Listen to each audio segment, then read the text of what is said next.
Et c'est là qu'on rentre dans la stratégie d'outsider. C'est vraiment ce que j'ai développé avec le temps. Je me suis rendu compte qu'il y a plein de domaines dans ma vie, des choses où j'allais pas pouvoir être comme on veut en termes de conformité. J'ai essayé dans le sport, mais il y a des choses, moi, j'arrivais pas à respecter tous les systèmes de jeu. J'avais réalisé, par exemple, dans le foot, que j'avais des forces et des faiblesses. Forcément, je jouais mieux avec des coachs et des équipes où je pouvais être moi-même dans mon style de jeu avec mes forces, je jouais très bien. Mais dès qu'on me forçait à adopter un style de jeu qui n'utilisait pas ses forces ou qui était contre mon style, c'était extrêmement difficile. D'ailleurs, il y a beaucoup de sportifs qui ont vécu ça, hein. Beaucoup de sportifs qui se sont pas retrouvés avec les bonnes personnes au bon poste et qui n'ont pas réussi. Et puis le moment où un coach les a révélés, leur a fait confiance, là ils ont pu montrer leur plein potentiel et monter en niveau. Mais c'est ça, c'est la vie aussi. Et c'est l'un de mes plus gros combats.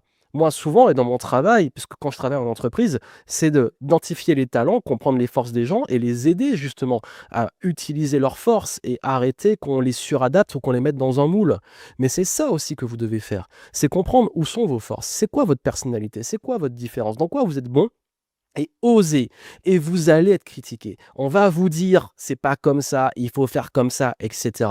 Mais si vous, c'est votre force, que vous pouvez devenir très bon comme ça, faites-le. Il faut assumer ce qui est votre différence.